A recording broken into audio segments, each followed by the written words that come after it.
Morning. We'll see how far we get. Hi, Cynthia. I have a friend.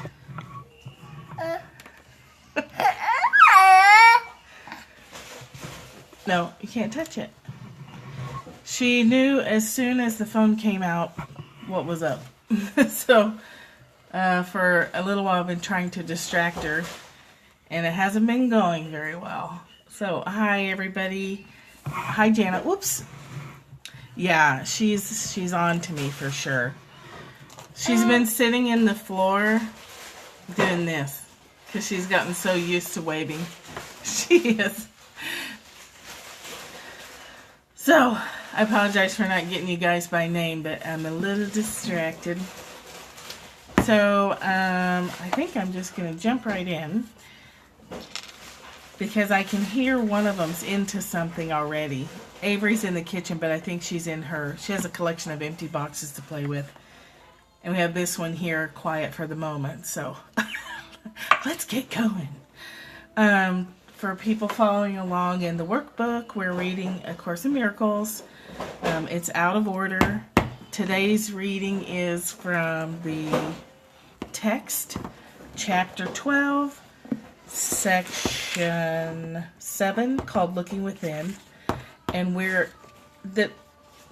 it starts on verse 8, but I thought verse 9 was really more relevant to the things that we talk about usually. So in the Robert Holden Holy Shift book, he has it for today as when you want only love, you will see nothing else. And comments. She just flung my wallet in the floor too.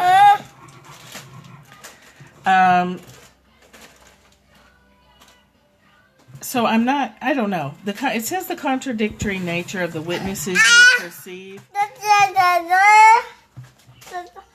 is reflective of your decision about reality. That's Ashlyn. She's twin. She was baby A. She was firstborn.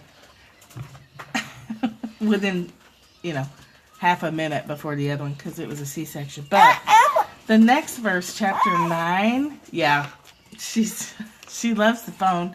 You can't work on the laptop anymore with her anywhere around because she just screams and hollers for the laptop. So what she's doing right now is taking every single thing off this table and flinging it into the floor. So we probably have about 5 or 10 minutes, I think. But the next verse was really interesting. It says, the power of decision. Yeah. The power of decision is your one remaining freedom as a prisoner of this world. That's why we have our side commentary. And on the Course in Miracles field, Gigi makes a play for section 7. And the crowd goes wild. You're not touching the phone. You can be up here, but you're not touching the phone. Nope. Okay, so the most important sentence that struck me today out of this whole section was, I'm going to try and say it one more time. The power of decision is your one remaining freedom as a prisoner of this world, and you can decide to see it right.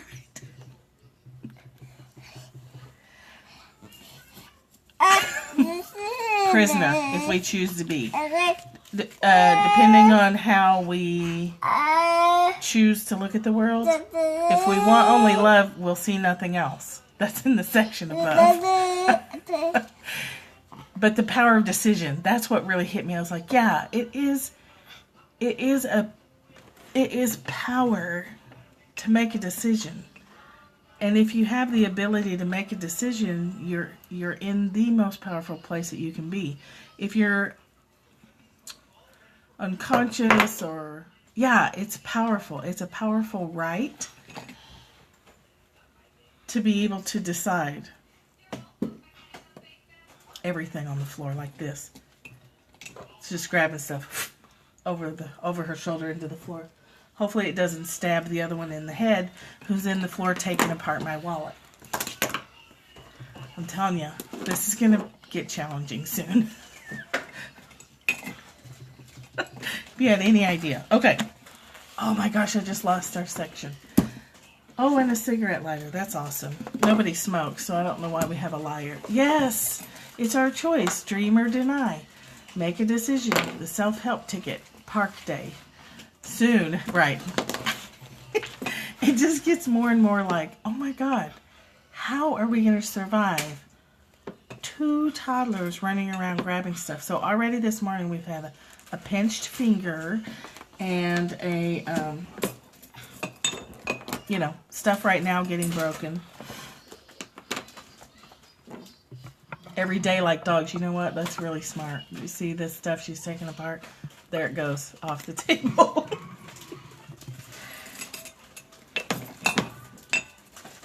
Okay, well, let's just read the section she flipped us open to,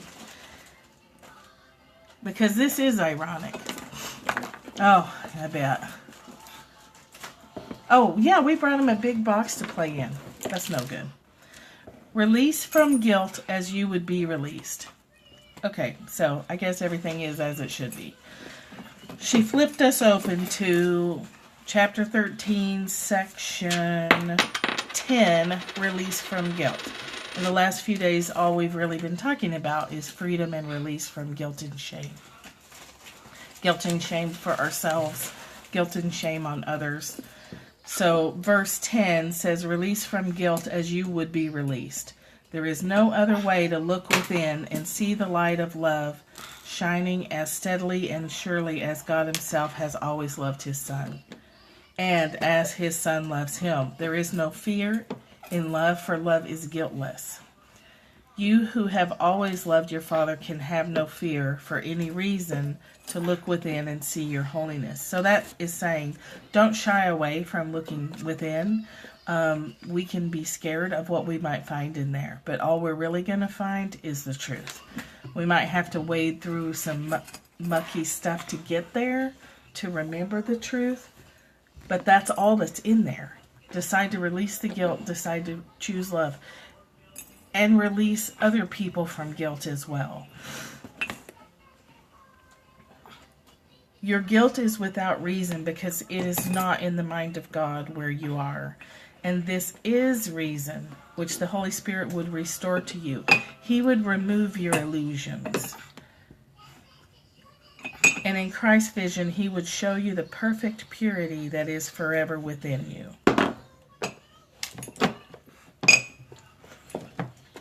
Totally guiltless over here. Not a stitch of guilt yet. It'll happen. We know it will. I think I should have that. She's like, I think you shouldn't.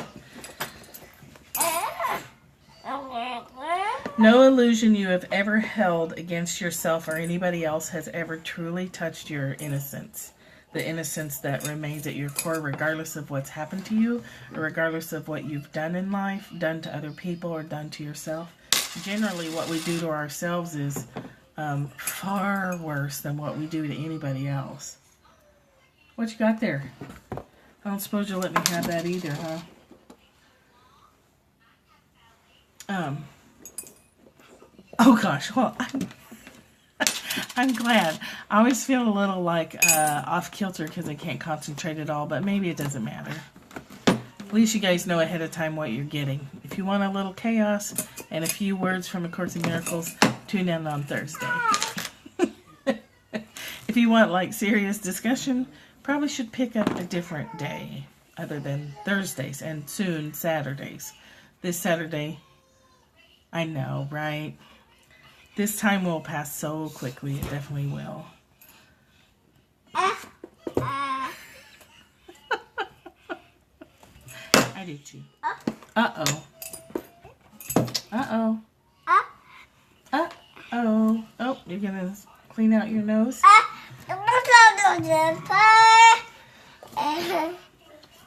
She doesn't talk a lot until this is on. Like she does chitter chatter a lot. But she has quite a lot to say when the phone is on. Look, baby. Ashley, look here. Look, there's hearts. No, you can have that. Yeah. Right there, see? Hearts.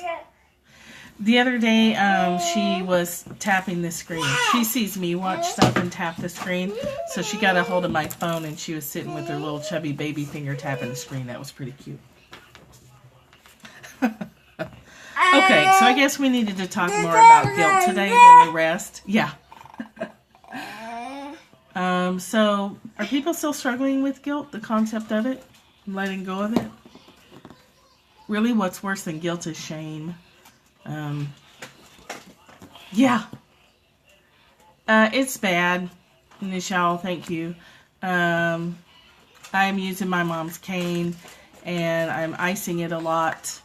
I'm trying not to take a lot of Advil and Tylenol, because when I do, I forget that it's sore, and I'm hurting it again. I don't think I have any of that. I do have Copa-Iba.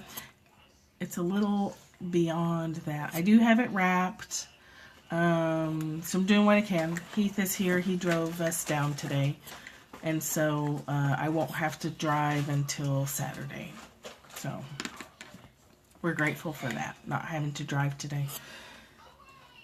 And they're actually, I don't know, I heard it, then it was getting better, then I fell and really twisted it hard, twisted my ankle, which pulled on the inside and twisted the inside of my knee. I've hurt that same knee mountain biking and backpacking, so it's a little vulnerable to injury anyway.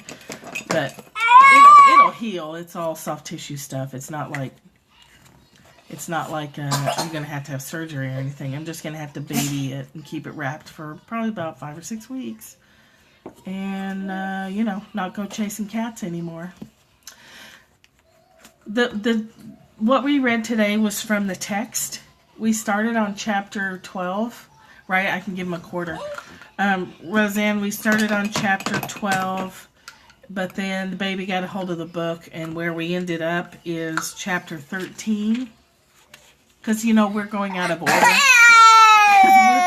We're following the book Holy Shift. So...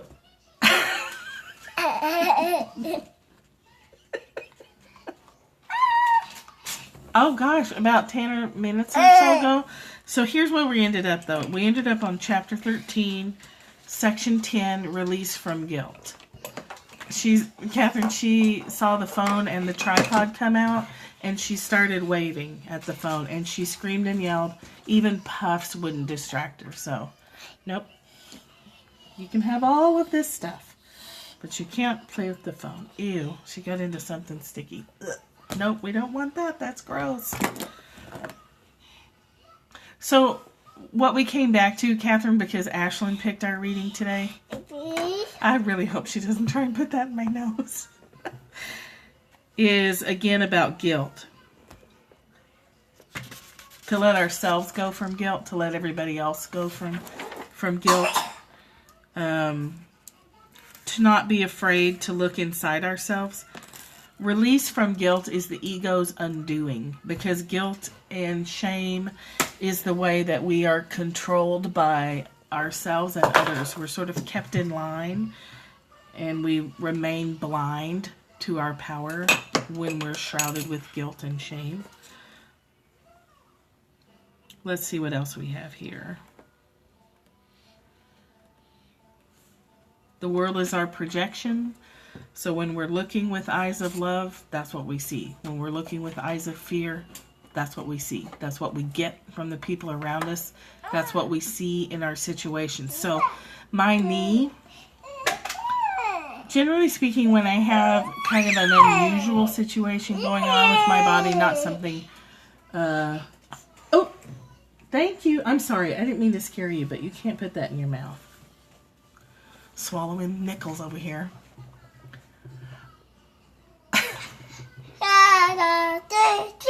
Now she's going to sing you a song. So, when something's going on with my body, I do ask, just in case. Sometimes an injury is just an injury. You need to pay better attention. You need to get more sleep. Sometimes it's old stuff working its way out. We store trauma in our bodies. We store chronic thought patterns in our bodies. So, the thing going on with my knee has to do with letting go. I drew cards for letting go. Yesterday I drew, and then I watched Sarah Ballard and got a card, picked the number 2 card last night, which was transformation.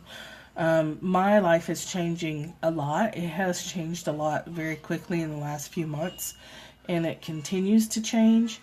So what I'm finding is I'm having lots and lots of dreams come up, lots and lots of memories, and sort of some tail end stories that I took on from other people about me and my character. Yes. But the process of transformation can be painful. So ultimately ending up, we're going in a good direction, but it's a little bit painful sometimes when you're, making big leaps. So yesterday, so I had picked up a story about myself from other people who did not have my best interest in mind. Yeah. So when I started asking about my knee, right after I drew a couple of cards and I was journaling about it, I witnessed some unethical, her pacifier, but good eye. I witnessed some unethical behavior in someone else. And it bothers me when I see stuff like that. It really does. Especially if it's like, oh, what else you got in there? Oh. Well, if it was in there, it's gone now. I guess we'll watch poop for nickels. Geez.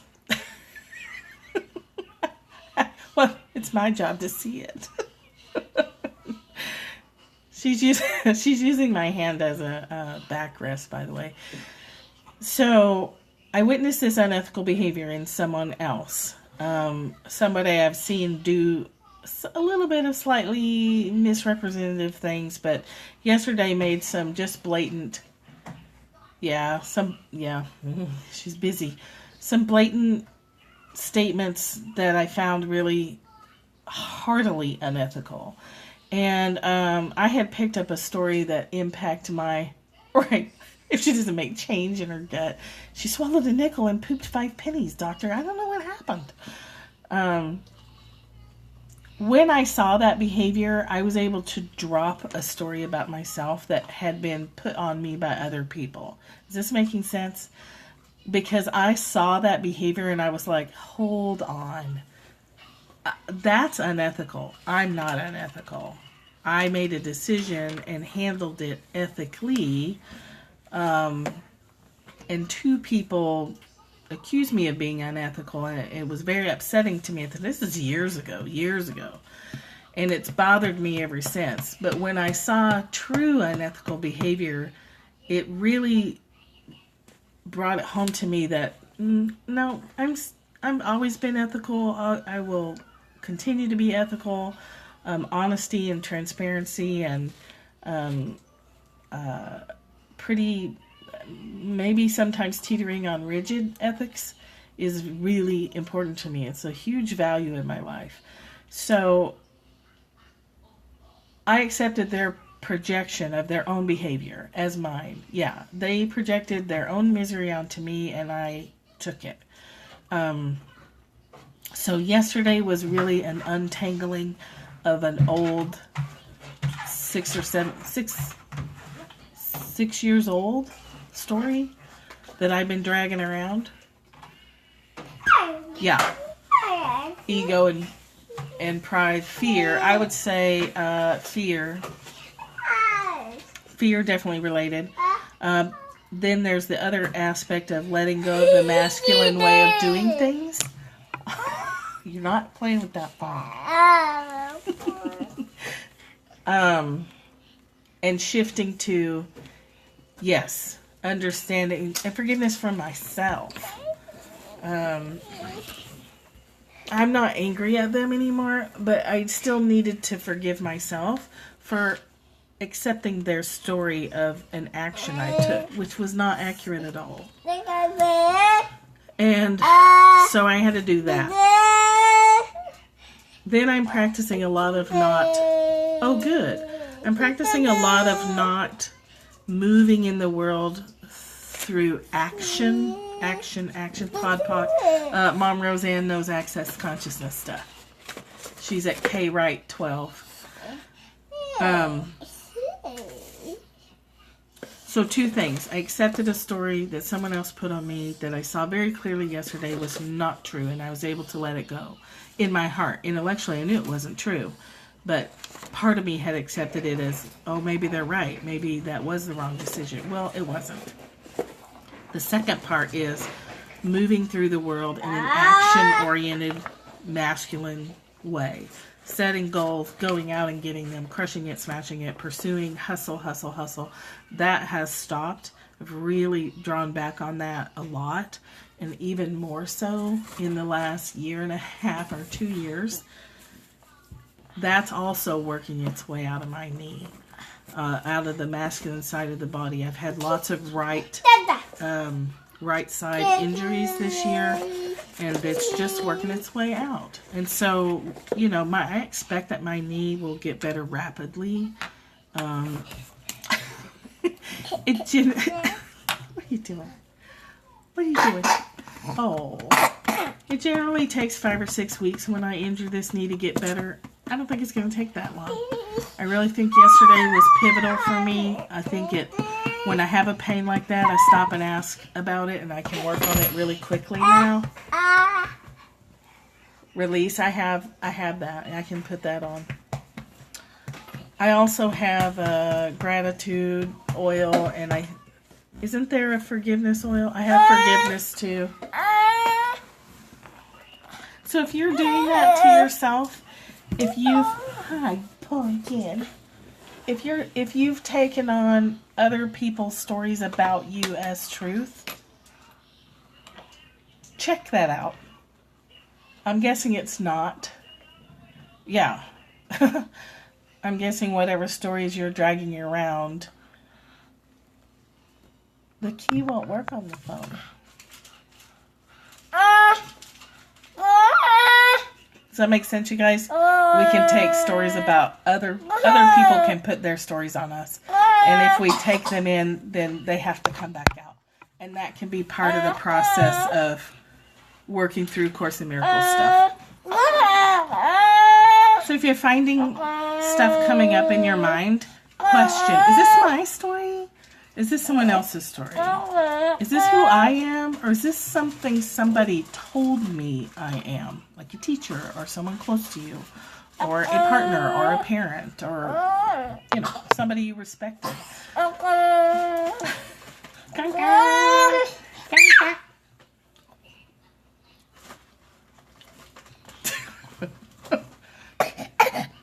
Oh, here. So that's what I'm doing with the knee. But thank you for asking. I appreciate it. She's determined. I'm not letting her touch the phone. We have to have some rules. Nope.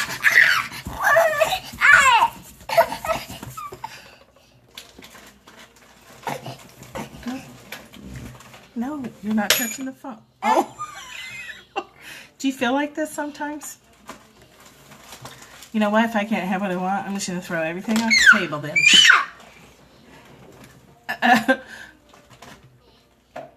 Rosanna and Rhonda, your oil samples are in the mailbox right now. Oh, if you did with the boss man. Oh, boy. Oh, she was born with a dirty look, Rhonda. She gives you a look like, how dare you touch the princess? She can frown. She could frown at such an early age. If you didn't get her bottle to her fast enough, then when you did give it to her, and so you'd give her bottle and she'd start drinking, and the whole time she was drinking, she was mean-mugging you. Like, she was drinking, like, but frowning at you still, like, about time. Oh my gosh, she was so horrible. Such a horrible look. You ready to wave bye-bye?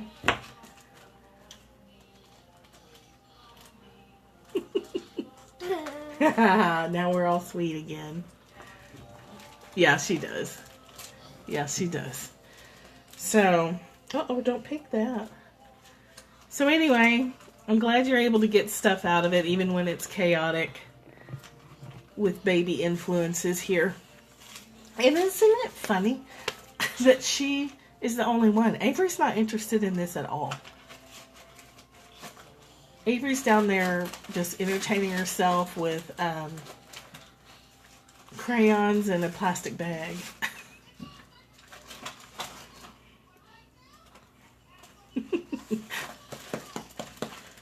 Yeah, true. Okay, well, I'm going to wind up here while we're on a good, peaceful note. And can you say bye-bye? Say thanks for the hearts. Thanks for the hearts. Thanks, guys. Thank you. We'll see you tomorrow from home. And we'll be back down here Saturday. So, bye. Bye. Bye. I promise she's saying bye, not die. I promise it's bye. It sounds like die. Bye. Bye. Thank you. Bye. Bye. Over here. Bye.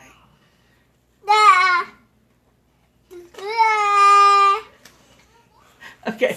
Have a great day. Oh, nope. No fits. No fits. Oh, I gotta turn the thing off.